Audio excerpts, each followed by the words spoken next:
R S ಎಸ್ಸಿಂದ ಆಗಿರೋ ತೊಂದರೆ ಆದರೂ ಏನಿದೆ, ಅವರು ಮಾಡ್ತಾರೋದೆಲ್ಲ ಒಳ್ಳೆಯದೇ ಅಲ್ವಾ. ಅವ್ರ ಕಡೆಯಿಂದ ಏನಾದರೂ ಪ್ರಾಬ್ಲಮ್ ಆಗಿದರೆ ಅಥವಾ ಏನಾದರೂ ಬೇರೆ ಏನಾದರೂ ಪ್ರಾಬ್ಲಮ್ ಆಗಿದರೆ ಹೌದು, ಅದ್ರಲ್ಲಿ ಏನಿಲ್ವಲ್ಲ. ಆರ್ ಎಸ್ ಎಸ್ ಮಾಡ್ತಾ ಇರೋದೆಲ್ಲ ಒಳ್ಳೆ ಕೆಲಸನೇ. ಅದನ್ನು ಅವರು ವಿರೋಧ ಮಾಡೋದ್ರಲ್ಲಿ ಅರ್ಥ ಇಲ್ಲ ಅಂತ ನನ್ನ ಅನಿಸಿಕೆ. ಗೌರ್ಮೆಂಟ್ ಜಾಗಗಳಲ್ಲಿ ಅಂದರೆ ಈಗ ಯಾವ ಸರ್ಕಾರಿ ಯೋಜನೆಯಲ್ಲಿರೋದಂಥ ಅಂಥ ಮೈದಾನಗಳಲ್ಲಿ ಇವರು ಯಾವುದೇ ಕಾರ್ಯಚಟುವಟಿಕೆಗಳನ್ನು ಮಾಡಬಾರ್ದು ಅನ್ನೋದನ್ನು ನಿಷೇಧಿಸಲಿಕ್ಕೆ ಈಗಾಗಲೇ ಪುನರಚನೆ ಒಂದು ಸಭೆಯಲ್ಲಿ ಇದ್ರ ಬಗ್ಗೆ ಚರ್ಚೆ ಆಗಿದೆ. ಇದ್ರ ಬಗ್ಗೆ ಏನಂತೀರಿ? ಆರ್ ಎಸ್ ಎಸ್ ಸಂಘಟನೆ ಎಲ್ಲೋ ಪಾಕಿಸ್ತಾನದಿಂದಲೋ ಬೇರೆ ದೇಶದಿಂದ ಬಂದಿದ್ದಲ್ಲ, ನಮ್ಮ ದೇಶದಲ್ಲೇ ನಮ್ಮ ರಾಜ್ಯದಲ್ಲೇ ಇದ್ದಿದ್ದು. ನಮ್ಮ ಸರ್ಕಾರಿ ಕಾಲೇಜುಗಳಲ್ಲಿ ಗ್ರೌಂಡ್ಗಳಲ್ಲಿ ಏನಾದರೂ ಫಂಕ್ಷನ್ ಮಾಡ್ತಾಯಿದ್ರೆ ಅಂದರೆ ತಪ್ಪೇನಿದೆ? ಅದರಿಂದ ಅವ್ರಿಗಾಗುವಂಥ ಅನಾಹುತ ಆದರೂ ಏನು ಮಾಡ್ಬೋದಲ್ಲ, ಅದರಲ್ಲೇನು ತಪ್ಪಿದೆ? ಇವ್ರು ಕಣ್ಣು ಕಂಡ್ರೆ ತಪ್ಪಾದರೂ ಏನು? ಇವರು ಬೇಕು ಅಂತ ಮಾಡ್ತಾ ಇರೋದ್ರಿ. ಈಗ ನಮ್ಮ ಅನಿಸಿಕೆ ಅಷ್ಟೇ, ಆರ್ ಎಸ್ ಎಸ್ಗೆ 100 ವರ್ಷ ಪೂರ್ತಿ ಮಾಡ್ತು. ಮೋದಿ ಅವ್ರು ಏನು ಮಾಡಿದ್ರು, ಅದರಿಂದ ಒಂದು ಲಾಂಛನನ ಮಾಡಿದ್ರು. 100 ರೂಪಾಯಿ ಕಾಯಿನ ಮೇಲೆ ಒಂದು ಲಾಂಛನ ಹಾಕಿದ್ರು. ಅದು ಇವ್ರು ಕಣ್ಣಿಡಿಸ್ತಾ ಇಲ್ಲ ಅಂತ ನಮ್ಗೆ ಅನಿಸಿಕೆ. ಓಕೆ, ಪ್ರಿಯಾಂಕ್ ಖರ್ಗೆ ಅವ್ರು ಹೇಳ್ತಾರೆ ಇವ್ರಿಗೆ ಕೋಟಿ ಕೋಟಿ ಹಣ ಸಂಘಟನೆಗಳಿಗೆ ಹೇಗೆ ಬಂದು ಬೀಳುತ್ತೆ ಅನ್ನೋ ವಿಚಾರ ಬಗ್ಗೆ ತೆಗೆದಿದ್ದಾರೆ. ಇದ್ರ ಬಗ್ಗೆ ಏನಂತೀರಿ? ಕೋಟಿ ಕೋಟಿ ಹಣ ಬಂದು ಬೀಳ್ತಾ ಇದೆ ಅಂದರೆ ಎಲ್ಲೂ ಯಾರೂ ಏನು ದಾರಿಯಲ್ಲಿ ತಂದು ಕೊಡ್ತಾ ಇಲ್ಲ. ಎಲ್ಲ ಅಕೌಂಟೇಬಲ್ ಇದೆ. ಅಕೌಂಟಿಗೆ ಯಾವ ಅಕೌಂಟು ಯಾವ ಥರ ಬರ್ತಾ ಇದೆ, ಅನ್ನಾಥರೈಸ್ಡ್ ಅಕೌಂಟಲ್ಲಿ ಬರ್ತಾ ಇದೆಯಾ ಅದೆಲ್ಲ ಚೆಕ್ ಮಾಡಲಿ. ನಮ್ಮ ಮನೇಲಿ ಕಾನೂನು ಇದೆ, ಅದನ್ನು ಇನ್ವೆಸ್ಟಿಗೇಟ್ ಮಾಡಲಿ. ತಪ್ಪಿದ್ರೆ ಶಿಕ್ಷೆ ಆಗಲಿ. ತಪ್ಪಿಲ್ಲದೆ ಇರೋದ್ರನ್ನ ನೀವು ಸುಮ್ಮನೆ ಆಪಾದನೆ ಮಾಡೋದ್ರಲ್ಲಿ ಅರ್ಥ ಇಲ್ಲ. ಅದೊಂದು ದೊಡ್ಡ ಸಂಘಟನೆ. ಆರ್ ಎಸ್ ಎಸ್ ಅನ್ನೋದು ತುಂಬ ದೊಡ್ಡ ಸಂಘಟನೆ. ಅದಕ್ಕೆ 100 ವರ್ಷದ ಇತಿಹಾಸ ಇದೆ. ಈ ಒಂದು ಸಂಘಟನೆ ಮೇಲೆ ನೀವು ವಿನಾಕಾರಣ ನೀವು ದೂರೋದು ತಪ್ಪು.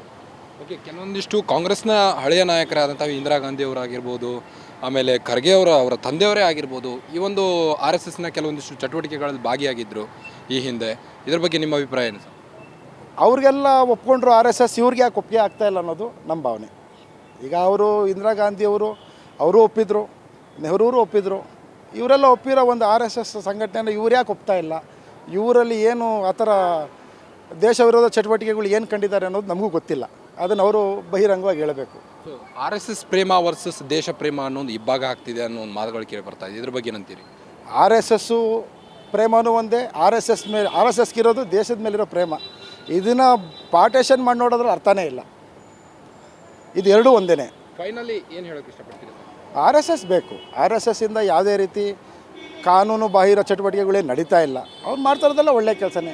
ಇವಾಗ ಎಲ್ಲೋ ಒಂದು ಫ್ಲಡ್ ಆಯಿತು ಅಂದರೆ ಅವರು ಮುಂದೆ ನಿಂತಿರ್ತಾರೆ. ಬೇರೆ ಈ ಥರ ಸಂಘಟನೆ ಯಾವುದೋ ಬಂದು ಸ್ವಯಂ ಪ್ರೇರಿತವಾಗಿ ಕೆಲಸ ಮಾಡಲ್ಲ. ಇವ್ರು ಅದನ್ನೆಲ್ಲ ಮಾಡ್ತಾಯಿದ್ರೆ ಇವ್ರನ್ನ ಎಂಕರೇಜ್ ಮಾಡೋದು ಬಿಟ್ಟು ಯಾಕೆ ನೀವು ಅವ್ರನ್ನ ಬ್ಯಾನ್ ಮಾಡಬೇಕು ಅನ್ನೋ ಉದ್ದೇಶ ತಪ್ಪು. ಜಾತಿ ಆಧಾರವಾಗಿ ಆರ್ ಎಸ್ ಎಸ್ನ ನೋಡೋದಾದರೆ ಸರ್, ಆರ್ ಎಸ್ ಎಸ್ಸಲ್ಲಿ ಇವತ್ತಿನವರೆಗೂ ಜಾತಿ ಇದೆ ಅಂತ ನಾನು ಕೇಳಿದ್ದು ಇಲ್ಲ, ನೋಡಿದ್ದು ಇಲ್ಲ. ಎಲ್ಲ ಎಲ್ಲ ಜನಾಂಗನೂ ಅದರಲ್ಲಿದ್ದಾರೆ. ಇದನ್ನು ಯಾಕೆ ಅದನ್ನು ಬೈಫಾರ್ಕೇಟ್ ಮಾಡಿ ನೋಡ್ತಾ ಇದ್ದಾರೆ? ಇವ್ರ ಉದ್ದೇಶನೇ ಗೊತ್ತಾಗ್ತಾ ಇಲ್ಲ ಸರ್. ಇವಾಗ ನಾವು ಮೇಯ್ನು ಆರ್ ಎಸ್ ಎಸ್ನ ಏನಕ್ಕೆ ಬಂತು ಅಂತ ಹೇಳಿದ್ರೆ ಅದೊಂದು ಸ್ವಯಂ ಸೇವನಾ ಸಂಸ್ಥೆ ಅಲ್ವಾ. ಇವಾಗ ಆರ್ ಎಸ್ ಎಸ್ ಇರೋದ್ರಿಂದ ಬಿ ಜೆ ಪಿ ಬಂತು ಅಂತಲೂ ಹೇಳ್ತಾರೆ ಕೆಲವರು. ಆರ್ ಎಸ್ ಎಸ್ ಏನಕ್ಕಿದೆ ಅಂತಂದರೆ ಡಿಸಿಪ್ಲೀನ್. ಮೇಯ್ನು ನಾವು ನೋಡಬೇಕಾಗಿರೋದು ರಾಜಕಾರಣ ಅಲ್ಲ, ಡಿಸಿಪ್ಲೀನು. NCC ಮಿಲ್ಟ್ರಿ ಇವೆಲ್ಲ ಹೆಂಗೆ ಬಂತು, ಆರ್ ಎಸ್ ಎಸ್ಸು ಹಂಗೆ ಬಂದಿರೋದು. ಆರ್ ಎಸ್ ಎಸ್ಸು ಇರಬೇಕು ಸರ್ ಕರ್ನಾಟಕದಲ್ಲಿ. ಬಟ್ ಕಾಂಗ್ರೆಸ್ನ ಕೆಲ ನಾಯಕರು ಇದ್ರ ಬಗ್ಗೆ ವಿರೋಧ ಮಾಡ್ತಾ ಇದ್ರಲ್ಲ, ಅವರು ಗುಂಡಾಗಿರಿ ಚಟುವಟಿಕೆಗಳನ್ನು ಮಾಡ್ತಾರೆ ಹಾಗೆ ಹೀಗೆ ಅಂತೆಲ್ಲ ಹೇಳಿಕೆಗಳನ್ನು ಕೊಡ್ತಾ ಇದ್ದಾರೆ. ಇದ್ರ ಬಗ್ಗೆ ಏನಂತೀರಿ? ಸರ್, ಅಂಥವ್ರಿಗೆ ಆರ್ ಎಸ್ ಎಸ್ ಬಗ್ಗೆ ಮಾತಾಡೋದ್ರ ಬದಲು ಆಗಿರೋ ರೇಪ್ಗಳ ಬಗ್ಗೆ, ಆಗಿರೋ ಬ್ಯಾಂಕ್ ರಾಬರಿಗಳ ಬಗ್ಗೆ, ಇಲ್ಲಿ ನಡೀತಾ ಇರೋಂಥ ಲೋಕಲ್ ಚಟುವಟಿಕೆಗಳು, ಕಳ್ತನ ಬಗ್ಗೆ, ಎಲ್ಲದಕ್ಕಿಂತ ಮೇಯ್ನು ರೋಡ್ಗಳ ಬಗ್ಗೆ. ರೋಡ್ಗಳೆಲ್ಲೂ ಸರಿಗಿಲ್ಲ ಅಲ್ವಾ, ಅದ್ರ ಬಗ್ಗೆ ಮಾತಾಡಿದ್ರೆ ಚೆಂದ ಸರ್. ಸಂಘಟನೆಗೆ ಕೋಟಿ ಕೋಟಿ ಹಣ ಬಂದು ಬೀಳ್ತಾ ಇದೆ ಅಂತ ಕೆಲವೊಂದಿಷ್ಟು ಕಾಂಗ್ರೆಸ್ ನಾಯಕರು ಆರೋಪ ಮಾಡ್ತಾ ಇದ್ದಾರೆ ಆರ್ ಎಸ್ ಎಸ್ ಮೇಲೆ. ಇದ್ರ ಬಗ್ಗೆ ಏನಂತೀರಿ? ಕಾಂಗ್ರೆಸ್ಗೂ ಕೋಟಿ ಕೋಟಿ ಹಣ ಬರ್ತಾ ಇದೆಯಲ್ಲ ಸರ್, ಎಲ್ಲಿಂದ ಬರ್ತಾ ಇದೆ ಸರ್ ಅಲ್ವಾ. ಇವಾಗ ಆಯಿತು, ಯಾವುದೋ ಒಂದು ಧರ್ಮಶಾಲೆ ಅಂತ ನೋಡ್ತೀವಿ, ಅಲ್ಲಿಗೆ ನಾನೊಬ್ಬ ಡೋನರ್ ಅಂತಲೇ ಅಂದ್ಕೊಳ್ಳಿ, ನಾನು ದುಡ್ಡು ಕೊಡ್ತೀನಿ. ಅದೇ ಥರ ಇದು ಆರ್ ಎಸ್ ಎಸ್ಗೆ ದುಡ್ಡು ಕೊಡೋರು ಇರ್ತಾರಲ್ವ ಜನರು. ಈಗ ಫಾರ್ ಎಕ್ಸಾಂಪಲ್ ನಿಮಗೇನೆ ತೊಗೊಳ್ಳೋಣ, ಯಾರೋ ಒಬ್ಬರು ಹೋಗ್ತಾ ಇರ್ತಾರೆ, ಸರ್ ನಮ್ದು ಹಿಂಗೆ ಕಣ್ಣಿಲ್ದೆಲ್ಲರೋ ಮಕ್ಕಳಿಗೆ ಪಾಠ ಹೇಳ್ಕೊಡ್ತಾ ಇದ್ದೀವಿ, ಊಟ ಹಾಕ್ತಿದ್ದೀವಿ ಅಂದಾಗ ನೀವು ಅಟ್ಲೀಸ್ಟ್ ನಿಮ್ಮ ಕೈಲಾಗೋದು ಕೊಡಲ್ವ ಸರ್? ಅದೇ ಥರನೇ ಆರ್ ಎಸ್ ಎಸ್ಗೆ ಬರ್ತಾ ಇರ್ಬೋದು ಅಥವಾ ಸಂಸ್ಥೆನೇ ದುಡಿತಾ ಇರ್ಬೋದು.